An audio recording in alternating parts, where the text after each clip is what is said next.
Assalamualaikum warahmatullahi wabarakatuh. Di video kali ini aku bakal presentasi nih tentang bisnis plan. Sebelum kita masuk ke presentasinya, yuk kenalan dulu sama aku. Hai, kenalin, nama aku Maharani Syahla dengan nomor induk P21130221026 dari jurusan Teknologi Radiologi Pencitraan, Poltekkes Kemenkes Jakarta 2. Latar belakang kenapa aku mengambil bisnis kuliner, yaitu satu, peluang bisnis kuliner sangat terbuka lebar. Bisnis kuliner seperti dessert merupakan salah satu bisnis yang dewasa. Ini berkembang pesat dan memiliki potensi yang berkembang yang cukup besar juga. Pengusaha harus pandai dan kreatif dalam menciptakan suatu usaha dalam bidang kuliner. Karena pada era zaman sekarang, semakin kreatif seseorang membuat suatu usaha, akan semakin menarik perhatian konsumen untuk mencoba kuliner yang kita jual. Yang kedua, tingginya angka pengangguran di Indonesia. Saat ini pengangguran di Indonesia sangat tinggi. Apabila pengangguran di Indonesia tidak diatasi, maka kemiskinan merajalela. Untuk mengatasinya, kita harus meningkatkan daya pikir kita serta mengubah mindset para generasi muda untuk tidak selalu menjadi karyawan, tetapi menumbuhkan jiwa wirausaha dalam dirinya. Yang ketiga, ingin melakukan hal positif dan menghasilkan. Siapa sih yang gak mau gitu ya? Punya penghasilan sendiri dari usaha sendiri, dan hal itu akan menjadi sebuah kebanggaan tersendiri untuk diri kita sendiri. Dari latar belakang tersebut, maka bisnis dessert sangat potensial karena sebagian besar masyarakat menyukai dessert yang rasanya manis dan creamy. Dessert ini juga dapat dibeli dengan harga terjangkau. Dessert ini bisa dikonsumsi oleh siapa saja, baik di kalangan anak-anak, remaja, dan orang tua. Dessert ini lebih enak untuk dinikmati pada saat dingin, bisa juga dijadikan hidangan pada saat kumpul bersama teman atau saudara. Dengan alasan itulah, berniat untuk merintis usaha dessert, dan usaha tersebut saya beri nama Mango Sago. Ini merupakan logo dari dessert Mango Sago.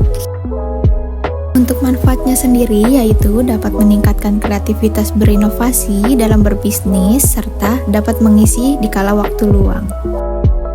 Untuk gambaran umum usahanya, penjualan dessert ini dengan membuka stand dan dipromosikan melalui berbagai platform di media sosial seperti Instagram, WhatsApp, atau dapat dijumpai secara langsung. Konsep dessert ini dengan topping mangga dan akan dikembangkan menjadi berbagai macam topping. Adapun tujuan dari usaha dessert ini yaitu yang pertama, dapat dikenal setiap masyarakat di Kota Depok. Yang kedua, menciptakan peluang wirausaha yang mampu bersaing. Yang ketiga, mengembangkan ide kreativitas dan inovasi untuk mendapatkan keuntungan ekonomi serta untuk meningkatkan keterampilan berwirausaha. Analisis SWOT. Yang pertama itu kekuatan, yaitu tidak memerlukan banyak waktu dalam pembuatannya, proses pembuatannya yang mudah, rasa yang lebih enak dan creamy karena kualitas dan kebersihannya selalu kami utamakan, harga dapat terjangkau oleh semua kalangan masyarakat atau konsumen, perlengkapan mudah didapatkan. Untuk kelemahannya sendiri yaitu produk mudah ditiru, bahan baku utama yaitu mangga akan susah didapat apabila tidak musimnya. Opportunity atau peluang, dessert yang aku punya itu memakai bahan alami, bisa dinikmati oleh semua usia, pemasaran cukup mudah. Untuk ancamannya sendiri terdapat pesaing dari merek lain, tapi untuk soal rasa, dessert aku nggak ada tandingannya. Aspek pemasaran promosi yang aku lakukan yaitu menggunakan media sosial, Instagram, TikTok, dan WhatsApp. Langkah-langkah promosinya yaitu membuat poster yang kemudian diupload di sosial media. Untuk strateginya sendiri, aku membuat poster yang semenarik mungkin, mengadakan promo seperti beli 10 diskon 5% atau promo-promo yang lain diadakan ketika ada hari-hari besar, dan selalu melayani konsumen dengan baik. Ini kunci utamanya karena bagaimanapun konsumen adalah raja, jadi kita harus menjaga komunikasi kita dan attitude kita kepada konsumen. Dessert Mango Sago juga bisa dijual secara online, maka Mango Sago bisa ditemukan di platform TikTok @mangosago_ dan platform Instagram @mangosago_, dan bagi fix order bisa langsung menghubungi via WhatsApp aku ya. Nah, ini merupakan contoh dari poster yang sering aku buat dan sering aku share juga di media sosial Instagram maupun di WhatsApp.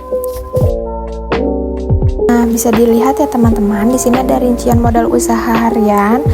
Yang pertama itu ada bahan baku utamanya, mangga, Nutrijel mangga, gula pasir, susu evaporasi, susu kental manis, sagu mutiara, susu UHT, packaging, isi ulang gas LPG, dan biaya transportasi. Nah, itulah presentasi dari bisnis plan dari Manggo Sago. Mohon maaf apabila ada kesalahan. Terima kasih sudah menonton.